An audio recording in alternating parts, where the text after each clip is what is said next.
principalement de l'analyse des résultats de coûts, des TDC et des bases de coûts de l'ENC-HAD. Vous pouvez revoir le premier module que l'on a animé il y a 2 semaines, qui s'appelle l'appropriation des tableaux de contrôle, et donc sur lequel vous avez tous les contrôles essentiels, les autocontrôles que vous devez réaliser lorsque vous faites des dépôts dans le cadre de l'ENC-HAD. Aujourd'hui, on va voir le deuxième module qui est l'analyse des résultats de coûts et le contrôle des atypies et la justification de ces atypies. Et il y aura un troisième module qui portera sur le retour après les premières supervisions, les premiers dépôts sur les erreurs de méthodologie et leur résolution. Donc ça sera un partage un petit peu des problématiques les plus fréquentes et pour pouvoir euh, conseiller sur les prochaines étapes et donc les dépôts ultérieurs que vous ferez jusqu'au dépôt final. Le support et l'enregistrement de ce webinaire seront disponibles sur le site, sur la page sur le site de la TIH, sur la page de la campagne 2021 de l'ENCHAD, dont le lien est inscrit en bas.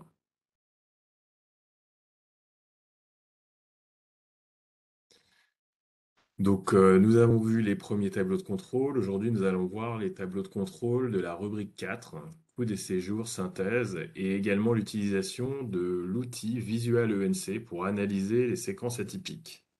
Donc ça, c'est un ajout par rapport aux années précédentes, puisque de manière globale, au niveau des établissements, un des points qui était qui devait le plus s'améliorer en général auprès de tous les établissements qui font le NCHAD, c'est la justification des atypies.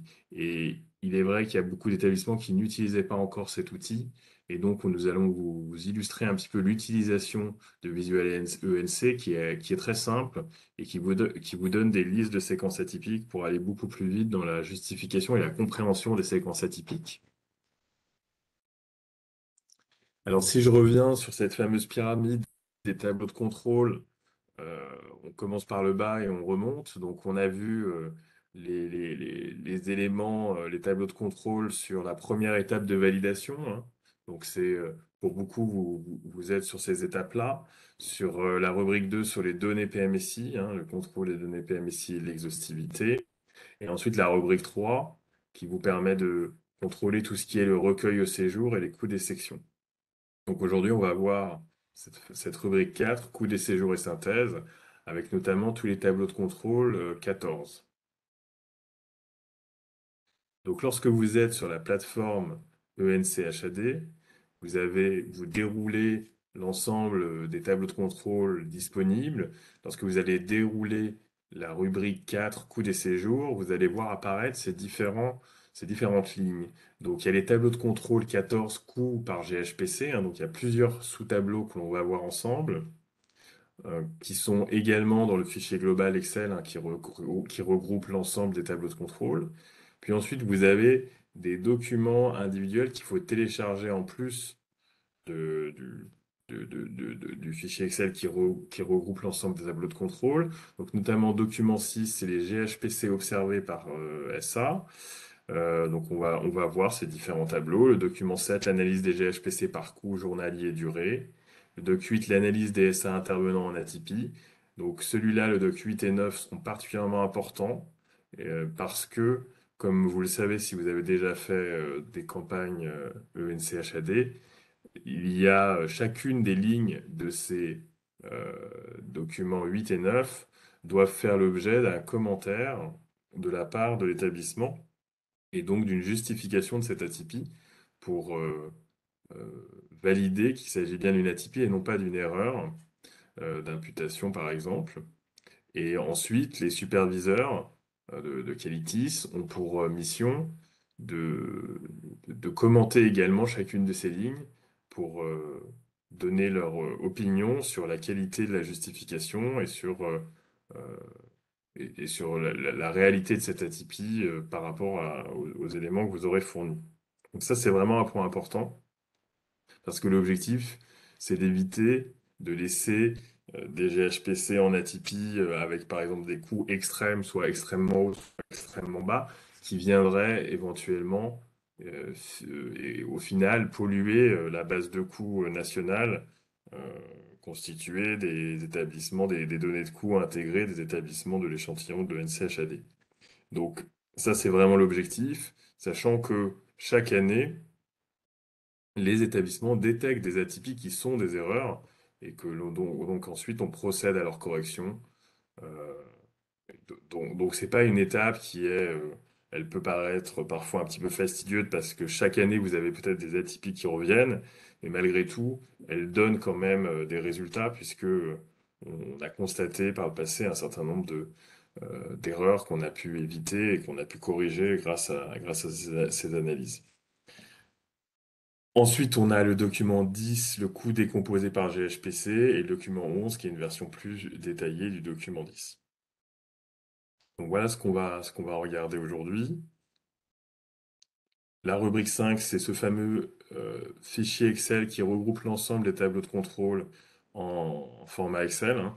Donc c'est l'ensemble des tableaux de contrôle, c'est ceux qui s'appellent tableaux ici dans, lorsque vous déroulez. Et par contre, tous ceux qui s'appellent documents, doc, eux, ne sont pas inclus dans ce tableau Excel. Mais effectivement, pour vous, lorsque vous téléchargez l'ensemble des tableaux de contrôle, euh, le zip qui contient l'ensemble des tableaux, eh bien, vous allez retrouver ce tableau-là. Il se nomme ENCHAD 19 TBXLS, et c'est celui-là qui va avoir tous les onglets avec tous les tableaux de contrôle regroupés en un seul fichier. C'est vrai qu'il est particulièrement utile. Donc on attaque sur le tableau 14 et enfin les tableaux 14 qui sont d'abord le 14.1 qui est le coût total moyen journalier par GHPC. Donc ici, on vous a mis des illustrations. On n'a pas pu tout le temps vous mettre toutes les colonnes, donc vous verrez que lorsque vous ouvrez, vous, le fichier de manière sur les différentes slides que vous allez voir, vous aurez un peu plus de colonnes en général, mais sinon, ça serait pas lisible.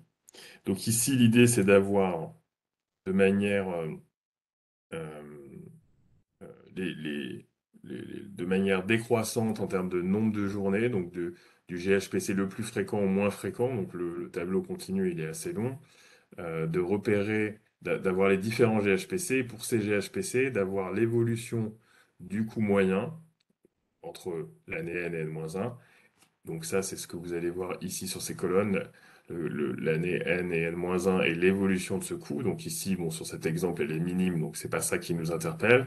Mais ce qui peut nous intéresser, c'est la comparaison, l'écart entre le coût moyen et le référentiel ENC.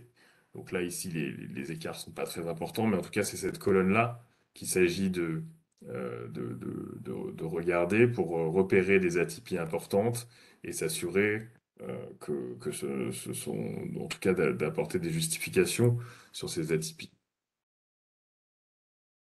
Donc, il est vraiment trié du plus fréquent au moins fréquent, euh, puisque effectivement, à partir du moment où on parle de coût moyen, il est intéressant d'analyser ce coût moyen uniquement lorsqu'on a un volume d'activité qui est suffisant. Donc voilà, il y a deux types de calculs, le calcul 1 et le calcul 2 qui sont expliqués. Je vous rappelle que vous avez un document qui s'appelle le guide de lecture des tableaux de contrôle, qui vous détaille pour chaque tableau de contrôle, avec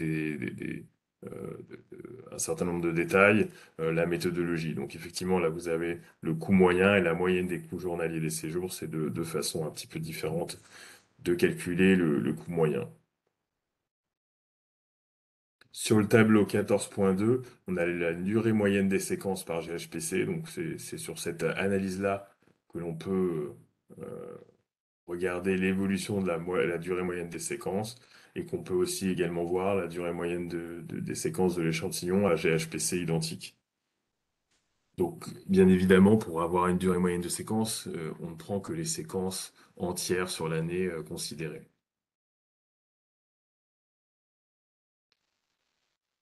Donc, ces premiers tableaux sont plus pour avoir une idée euh, global des résultats de coûts par GHPC, vous verrez que on va arriver un peu plus loin sur les tableaux sur lesquels je pense vous allez devoir passer le plus de temps. Donc, le 14.3, c'est un tableau qui nous donne une vision globale de la décomposition en pourcentage du coût, d'un coût moyen de GHPC, du GHPC dans l'établissement,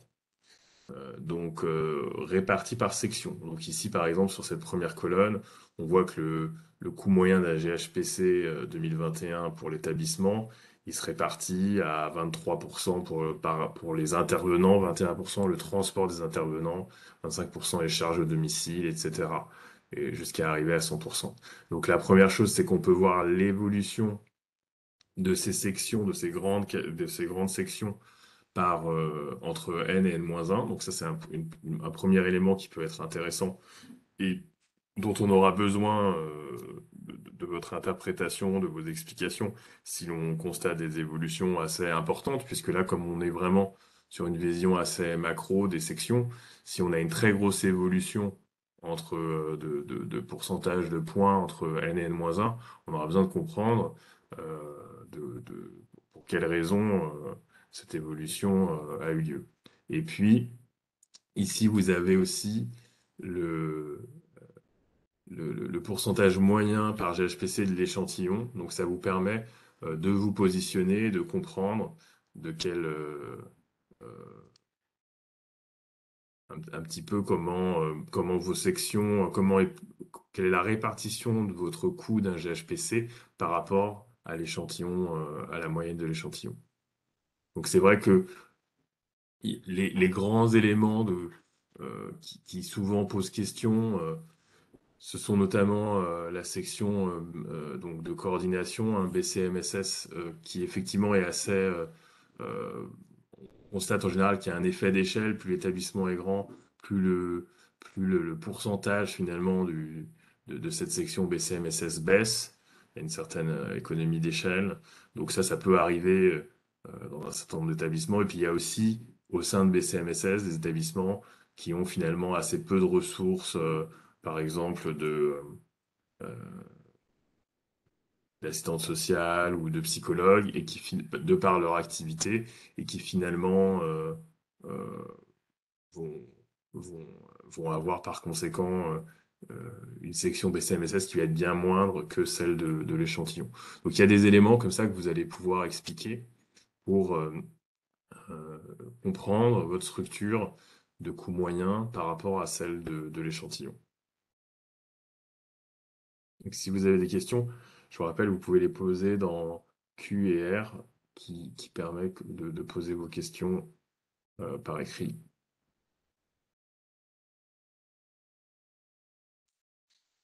Donc ensuite, on arrive sur le 14.4.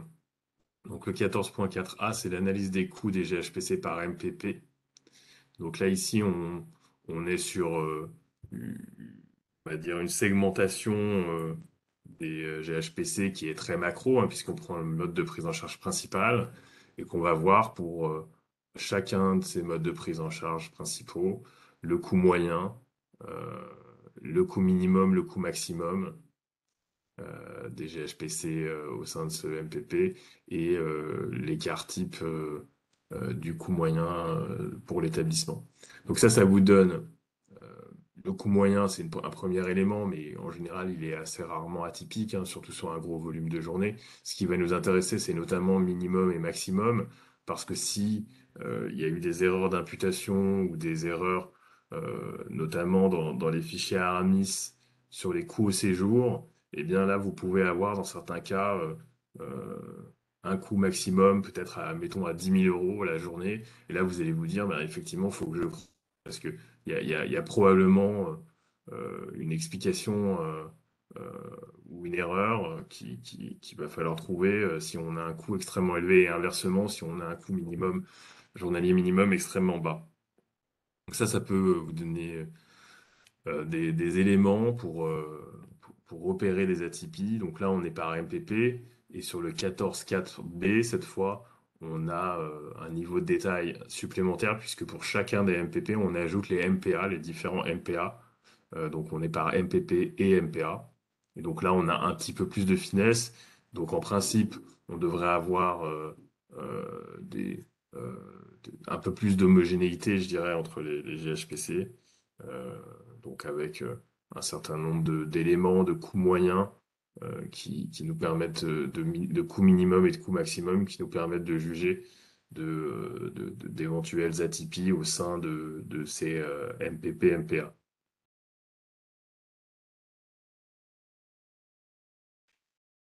Donc ensuite, le 14.5a, là, c'est l'évolution. Alors, il y a quatre tableaux différents. Donc, sur les A et B, on est sur les évolutions en pourcentage des charges. Alors, sur le A, que l'on voit ici, c'est les coûts décomposés entre n et n-1. Donc, ici, on voit sur cet exemple qu'on a l'évolution en pourcentage du coût brut moyen entre 2020 et 2021. Là, ça nous permet de voir, là, on a moins 42% du coût brut. Et puis ensuite, on a, parmi ce coût brut, il est composé de charges intervenantes qui ont baissé de 27%, de charges de transport qui ont baissé de 36%, hein, et ainsi de suite. Ça nous permet de comprendre comment ont évolué les différentes sections en pourcentage entre les deux années. Donc là, ça nous permet d'essayer d'approcher quelles sont les causes, les origines de l'atypie par rapport à N-1. Donc si j'ai vraiment une très grosse évolution, cette baisse importante du coût moyen, est-ce qu'elle est liée à une baisse des charges d'intervenants ou est-ce qu'elle est liée à des éléments de charge au domicile, par exemple, si, s'il y a eu en année N-1 des coûts de spécialité pharmaceutique très coûteux sur celui-là, sur ce GHPC en particulier, et que sur l'année N, on n'a pas exactement les mêmes molécules ou les mêmes coûts, eh bien, on peut avoir une explication qui peut impacter assez fortement et expliquer assez fortement l'évolution atypique entre N et N-1 du coût moyen du GHPC. Donc là, on est sur des GHPC, on affiche que les GHPC de plus de 30 jours. Et je vous incite effectivement à chaque fois que vous regardez ces atypies à toujours avoir un œil sur le nombre de journées concernées et le nombre de séquences. Puisque, comme je vous le disais tout à l'heure, on parle de coût moyen. Donc de coût moyen, si on n'a qu'une seule séquence, bah, ça veut dire qu'on est sur un seul patient. Donc effectivement, on ne peut pas vraiment parler de coût moyen, euh, même si ça n'empêche pas d'aller vérifier que si on a des coûts réellement très atypiques, cette séquence est bien juste, hein, que les éléments sont bien justes, mais le coût moyen aura beaucoup moins de pertinence que si on a un certain nombre de séquences et un nombre de journées suffisant pour pouvoir parler d'un coût moyen. Donc ça, le tableau A, il est sur l'évolution des atypies par rapport à l'évolution N-1, et le tableau B, c'est le même, mais celui-là, c'est l'atypie par rapport au référentiel ENC. Donc, je vous rappelle que c'est l'écart de plus ou moins 50% par rapport à N-1 ou par rapport au référentiel ENC qui fait que le GHPC va se retrouver dans ces tableaux et donc considéré comme atypique. Donc, sur le 14.5C et D, cette fois, on va voir les coûts en valeur, les coûts décomposés. Donc, je vais vous montrer l'exemple. Alors, je vous rappelle qu'effectivement, ce sont ces tableaux-là, 14.5, vont vous aider à compléter les tableaux, le document 9 de l'analyse des GHPC en atypie, sur lequel vous allez devoir commenter les raisons des atypies des GHPC qui sont listées dans ce tableau. Donc les tableaux 14, 5, C et D, eux, vont vous donner des éléments en coût, en valeur. Donc là, ça nous permet d'avoir, pour le même GHPC, on voit que le coût est passé de 474 à 275. Et donc, dans ce cas-là, ça nous permet de comprendre finalement entre 2021 et 2020 quels sont les écarts les plus importants. Tout à l'heure, on a vu des pourcentages, mais sauf que on se rend bien compte qu'ici, bah, les charges au domicile du patient, par exemple, elles sont passées de 237 à 78 euros, et donc sont responsables au final de la plus grosse part de la variation du coût total moyen de ce GHPC entre les deux années. Donc c'est vrai que ce tableau-là va vous apporter des éléments qui sont peut-être un peu plus précis pour pouvoir définir réellement quelles sont les causes principales de l'atypie de l'évolution entre n et n-1. Donc ici, on a l'ensemble des charges intervenant, les transports, le domicile, la coordination, le BCMSS, la continuité des soins, la logistique, les SAMT, les LM, les LGG. Donc ça, vous avez exactement le même tableau, le 14.5D, par rapport au GHPC en atypie, par rapport au référentiel ENC. Donc c'est 14.5 qui vous sert vraiment à compléter le tableau qu'on va voir tout à l'heure, le doc 9. Qui... Alors, avant d'aller sur ce doc 9, on va voir les documents précédents. Donc là, c'est encore, je dirais que le 14.5, ce qu'on vient de voir, les tableaux, c'est vraiment les tableaux vraiment essentiels puisqu'ils vont vous permettre de compléter les documents de justification des atypies.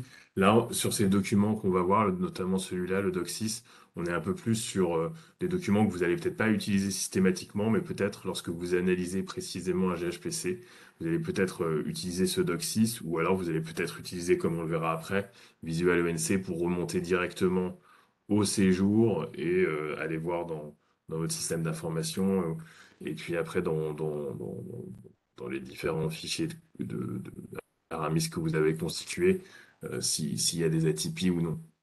Donc ici, les GHPC observés par SA, on va pouvoir filtrer en fait dans ce tableau les différents, pour un GHPC par exemple, là je prends le GHPC 300, je vais voir donc pour ce GHPC-là, l'ensemble des SA qui ont été mobilisés avec le nombre de GHPC concernés à chaque fois et le nombre de séquences. Et puis, je peux aussi filtrer cette fois par SA et me dire, bah, tiens, je veux voir qui a fait appel au kiné, combien de GHPC, quel GHPC.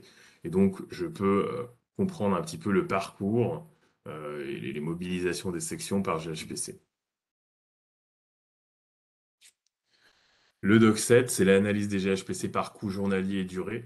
Donc, en fait, c'est une version qu'on appelle un peu concaténée finalement des tableaux de contrôle 14.1 et 2, où on va pouvoir retrouver, on a une vue globale de tous les GHPC, on a les séquences, les nombres de journées, on a l'évolution des journées, l'évolution des coûts moyens avec leur évolution, la comparaison par rapport au référentiel ENC.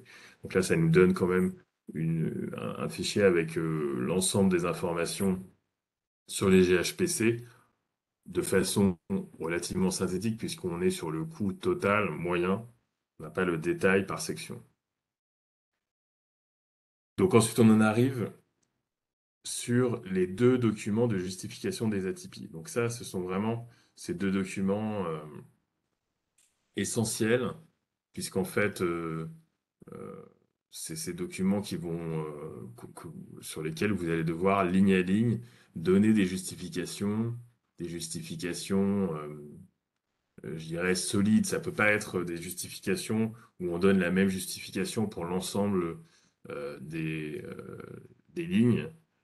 Il faut pouvoir être spécifique, s'appuyer sur des données chiffrées, euh, votre recherche de justification de ces atypies à travers les différents tableaux de contrôle que l'on a vus là et ou revenir au séjour dans votre système d'information via les listes de visuels ENC. Donc le premier document, c'est l'analyse des SA intervenant en atypie. On va voir après comment il se présente. Et puis le deuxième document, c'est l'analyse des GHPC en atypie. Donc là, vous avez les noms de ces fichiers, puisqu'en fait, lorsque vous téléchargez le fichier zip, l'archive zip, depuis la plateforme IENC, eh bien, vous allez avoir toute une série de fichiers, notamment le fichier qui regroupe l'ensemble des tableaux de contrôle, mais ces deux fichiers-là, ils sont spécifiques, ce sont des fichiers avec l'extension CSV, que vous allez pouvoir ouvrir par exemple sous Excel, et sur lesquels vous allez donc vous avez le nom pour pouvoir les retrouver, hein, Justif SA et Justif GHPC. C'est ces fichiers-là auxquels vous devrez répondre de justification. Donc là encore, en fait, à chaque envoi, chaque nouveau dépôt sur la plateforme, eh bien, vous aurez modifier des éléments qui vont parfois modifier bon, les SA intervenants, ça dépendra de ce que vous avez touché, mais les GHPC vont la plupart du temps évoluer à chaque dépôt. Et donc, il nous faudra bien ces justifications sur le dernier dépôt. Donc, parfois, ça sera les mêmes, vous aurez qu'à recopier, mais il faut avoir cette rigueur de vraiment commenter le dernier dépôt, parce que si vous avez corrigé des choses entre-temps, eh bien, les montants que vous allez indiquer ne seront pas cohérents par rapport au... Si la justification est conservée d'une fois sur l'autre et que le montant des GHPC évolue, eh bien, ça sera pas, ça sera pas cohérent par rapport aux dernières données. Donc, vous pouvez le déposer sur la GED dans votre répertoire établissement, dans le dossier justification ATP. Un certain nombre d'entre vous préfèrent l'envoyer par mail, vous pouvez aussi l'envoyer par mail si vous préférez. Donc, on est vraiment sur la dernière validation, c'est celle-ci qui va compter pour justifier ces ATP. Le document 8, donc là on le voit en détail, celui que vous devez compléter. Donc là on essaye de comprendre DSA en ATP. Donc l'ATP c'est toujours la même chose, c'est soit une variation NN-1 soit une variation importante par rapport à l'échantillon. Donc ici, je vous ai mis quelques exemples.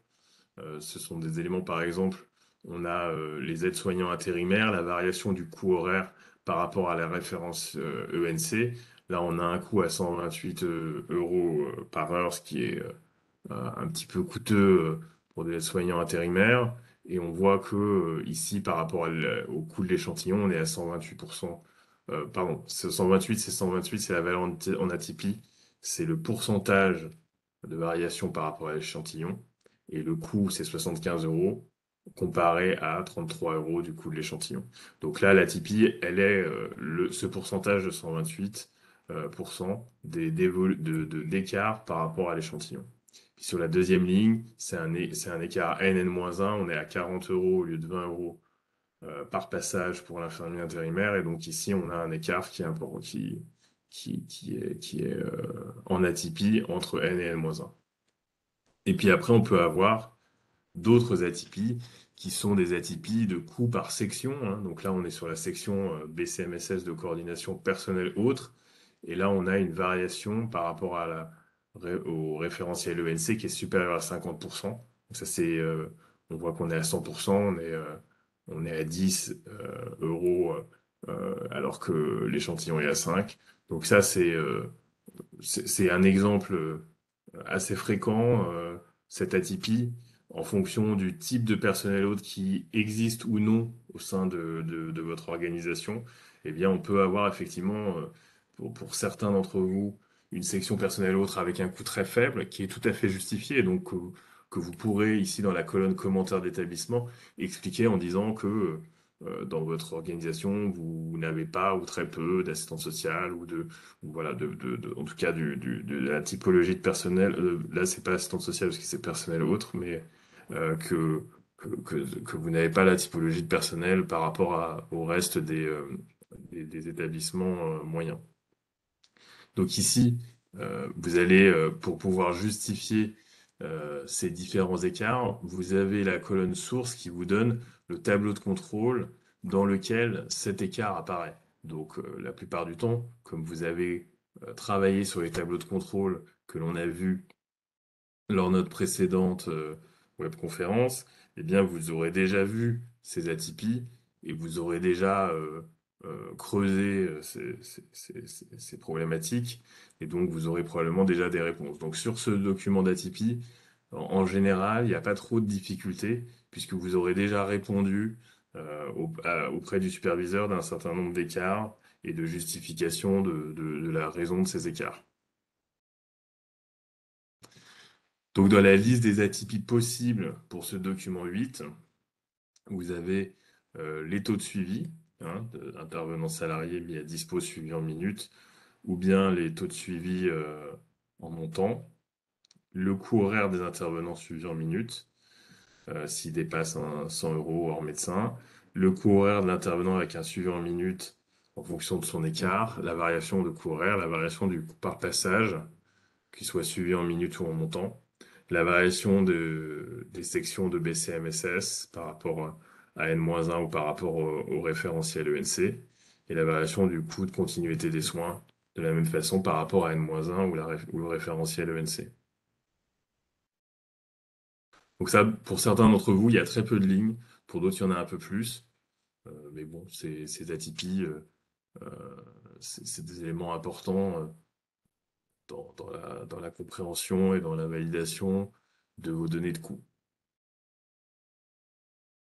On arrive donc après au document 9, l'analyse des GHPC en atypie. Là, vous pouvez avoir une liste qui peut être parfois relativement longue. Donc la première chose, je vais le répéter, c'est de s'assurer qu'on a un nombre de séquences qui est suffisant et un nombre de journées.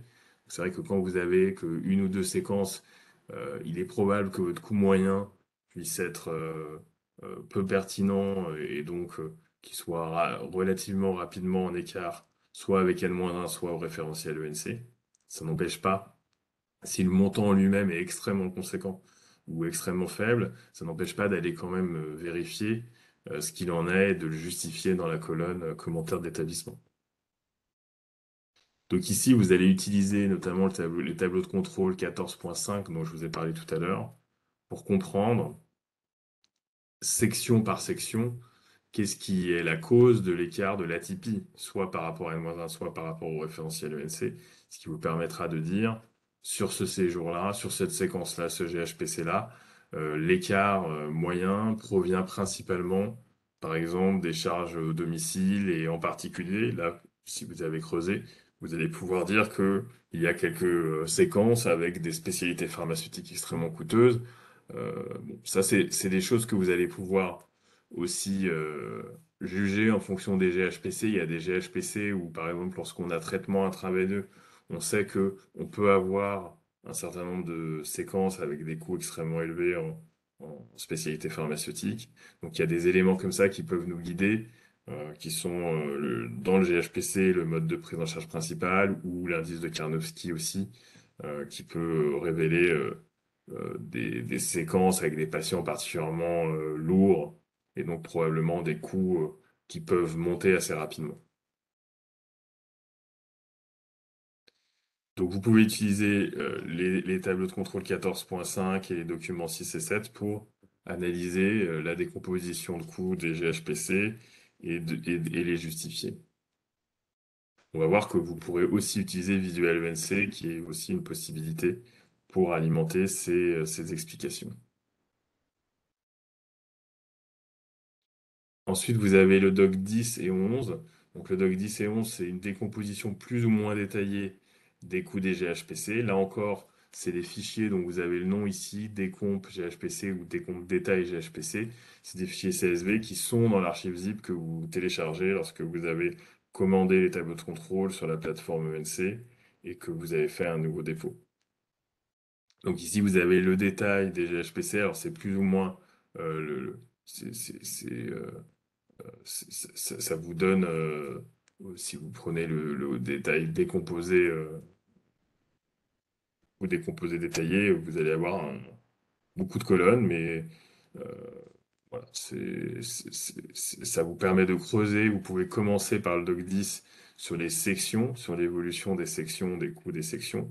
Et si vous trouvez que ça provient d'une section en particulier, vous allez pouvoir peut-être aller regarder le détail dans le doc 11 pour pouvoir creuser davantage euh, la section détaillée qui cause cette atypie.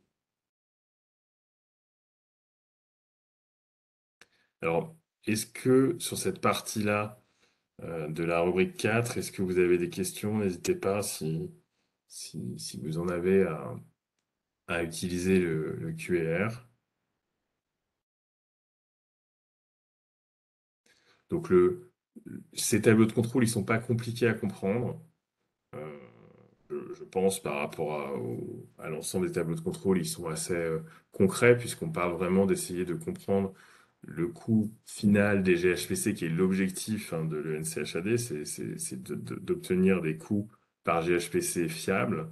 Et donc là, on les décompose par section, plus ou moins détaillés, on les compare de N à N-1, on les compare au référentiel ENC pour acquérir une certaine certitude de la robustesse des données et des ventilations qui ont été faites. Donc ça, c'est vraiment un point important, c'est-à-dire que et sur lequel il faut que vous passiez du temps. C'est vrai que globalement, les établissements passent en général un peu moins de temps sur ces éléments-là, mais c'est vraiment important parce que pour beaucoup, vous vous focalisez sur tout ce qui est charte qualité, c'est très bien aussi, les indicateurs de la charte qualité, mais cette partie-là, souvent, on a un petit peu de mal à avoir des justifications suffisamment fouillées, si je puis dire, sur ces coûts par GHPC. C'est pour ça qu'on a voulu ajouter cette section, puisque de façon un peu récurrente, on suggérait aux établissements d'utiliser Visual MNC pour remonter aux atypies, contrôler s'il n'y avait pas des erreurs. Et donc, on s'est dit que il était peut-être utile de vous montrer que c'était un outil qui était assez simple d'utilisation et qui peut vous faire gagner du temps. Donc, sur Visual, vous pouvez le télécharger sur l'espace de téléchargement de l'ATIH. Donc, vous pouvez aller sur ATIH, espace de téléchargement, ou suivre ce lien et télécharger Visual ENC. Donc, la version 2021, elle est disponible. Vous allez euh, avoir un paramétrage qui est extrêmement simple, qui doit aller chercher le répertoire des archives PMSI et qui va ensuite vous générer des fichiers en sortie. Donc nous, on n'y a pas accès puisque c'est des éléments qui doivent être utilisés par l'établissement. On n'a pas du tout accès à tous ces fichiers et on n'a pas à y avoir accès. Donc en sortie de ce traitement de Visual ENC, vous allez avoir une série de fichiers ici. Et donc je vais vous expliquer un petit peu ce qu'on a dans ces différents fichiers. Vous avez euh, le premier, c'est la base de coûts, un base coût.csv. Donc ce premier fichier va vous donner le coût décomposé de chaque séquence, de chaque séjour. Donc c'est vraiment la base de coût totale, avec les informations PMSI. Donc vous allez avoir les Karnowski, etc. Les différents coûts au domicile de chacune des sections, à la continuité des soins, la coordination, les intervenants et les unités d'œuvre utilisées pour déverser les coûts sur les séquences. Donc là, de façon un petit peu euh, parcellaire, puisqu'on ne peut pas tout afficher, on vous montre quelques éléments de cette base de coûts. Vous allez avoir le numéro de séjour. Donc ça va vous permettre de remonter au séjour et d'aller voir dans la réalité si vous repérez une atypie sur un séjour, vous allez pouvoir remonter à ce séjour. Et c'est ça qui est intéressant dans Visual NC, c'est que vous avez votre numéro de séjour euh, que vous connaissez dans votre établissement et donc vous pouvez retrouver ce séjour au sein de votre système d'information et avoir tous les éléments sur ce qui s'est passé sur ce séjour. Donc vous avez les numéros de séquence au sein de ce séjour. Par exemple, le séjour 1, là, il a deux séquences, la séquence 1, la séquence 2. Vous avez la durée de la séquence. Vous avez euh, savoir si elle est à cheval d'une année sur l'autre ou si elle est entière sur l'année N. Voilà, le mode de prise en charge principal, associé l'indice de Karnowski, le GHPC en question. Bon, là, c'est un GHPC erreur, mais euh, et les différents coûts des différentes sections. Alors là, vous avez des intitulés qui sont peut-être pas très parlants, donc vous allez avoir un fichier qui s'appelle liste variable basse coût qui vous donne en fait l'explication de chacun de ces codes. Donc toute la partie, là encore, le fichier est bien plus long, on peut pas le mettre sur l'écran, mais ça c'est le début du fichier avec tous les éléments PMSI et puis après les charges au domicile, puis le détail de toutes les autres charges. Donc c'est vraiment, vous allez avoir dans cette base de coûts euh, tous les éléments qui constituent à la fin les coûts par séquence et par GHPC. Donc, comme cette base de coûts, elle peut être un peu fastidieuse à utiliser, en tout cas, vous en avez vous avez la possibilité de l'utiliser. Ce qui va nous intéresser, c'est les listes de séjours en atypie ou de séquences en atypie que l'on va retrouver ici. Donc, ça va vous donner directement les séjours qu'il faut analyser par rapport aux atypies d'un certain nombre de tableaux. Donc, par exemple, si on prend ce premier fichier-là, eh bien, on voit que il s'appelle séjour en atypie tab 10.01. En fait, ce sont les séjours en atypie qui proviennent du tableau de contrôle 10.1, séjours et séquences sans passage d'intervenant, que l'on a vu lors de la première webconférence. Donc, on a vu que ça, c'était un tableau de contrôle où on voulait comprendre lorsqu'on avait des séjours ou des séquences sans passage d'intervenant, si c'était réellement ce qui s'était passé dans la vraie vie, ou bien si c'était des erreurs au niveau du recensement des passages. Et bien là, vous allez pouvoir le vérifier, puisque vous allez avoir l'ensemble des numéros de séjour que vous connaissez dans votre système d'information, pour remonter à ces séjours et vérifier qu'effectivement, il n'y a pas eu de passage d'intervenant sur ces séjours-là. Donc, vous pourrez, ça va vous permettre euh, de, de valider que ce ne sont pas des erreurs, ou éventuellement corriger s'il y a des erreurs, et sinon de valider que ce ne sont pas des erreurs, et d'apporter des justifications au superviseur en disant, effectivement, c'est sur tel ou tel type de prise en charge qu'en général, on peut avoir des séquences sans passage d'intervenant. Et donc, en ciblant, comme on l'avait vu lors de la première webconférence, les séquences plutôt longues, que si c'est un passage sans intervenant, mais d'une séquence d'une journée, bon, ça peut être effectivement tout à fait explicable. Par contre, si la séquence est très longue, ben, on aura besoin de comprendre quel était le contexte et les raisons de cette atypie. Donc ensuite, vous allez pouvoir dérouler l'ensemble des autres, ici dans la liste, vous voyez 10.2, avec les autres séjours en atypie, 10.2, 10.3, 4 et 5. Donc le 10.2, c'est les séjours et séquences sans charge au domicile. Donc là aussi, c'est quelque chose de relativement atypique. On va retrouver la liste avec les numéros de séjour, le numéro de la séquence, la durée de la séquence. Donc là aussi, c'est surtout les séquences qui sont particulièrement longues qui vont nous intéresser. Une séquence d'une journée sans charge au domicile, ça peut tout à fait exister. C'est les séquences plus longues qui vont nous intéresser. Donc là, vous allez pouvoir passer en revue ces différents. Là, c'est des séjours, mais vous allez avoir aussi vous avez la liste avec les séquences. Donc le 10.3, c'est les séquences avec plus de 6 passages par jour pour au moins un intervenant.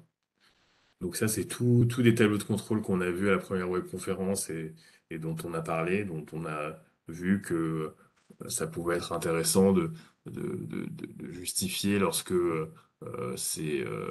avez un grand nombre de passages et que ça concerne des séquences relativement longues. Donc par exemple ici, on va retrouver pour le même séjour HAD et sur la même séquence, un certain nombre de jours. On a la date de passage, on a la section intervenant, donc on va pouvoir voir quel type d'intervenant il s'agissait.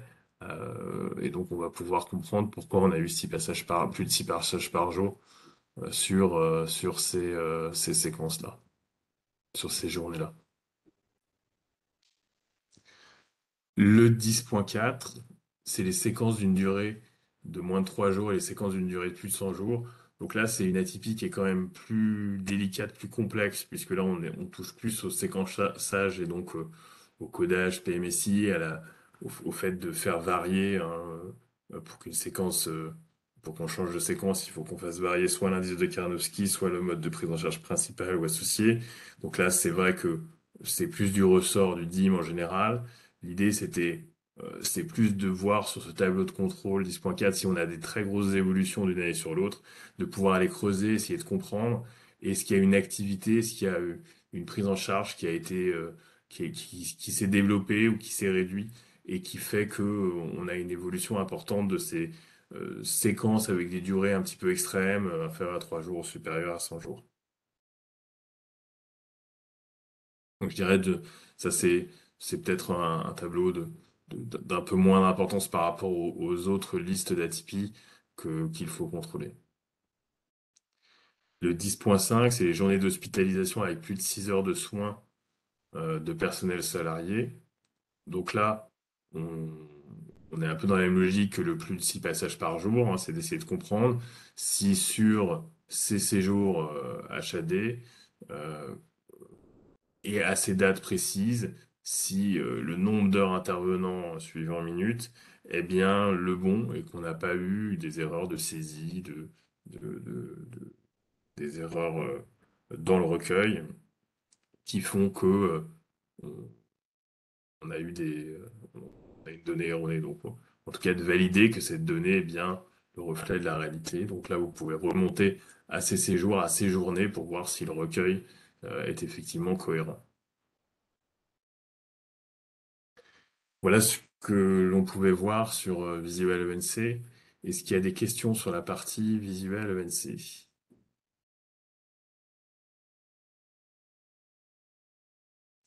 Donc, je vous rappelle que vos superviseurs sont là pour vous aider, hein. Donc, si vous avez des questions sur l'utilisation du Visual ENC ou sur ces tableaux-là, ou sur les tableaux de contrôle de la rubrique 4, ils peuvent aussi vous renseigner.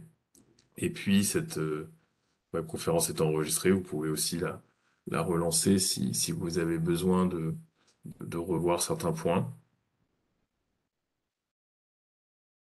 Est-ce qu'il y a des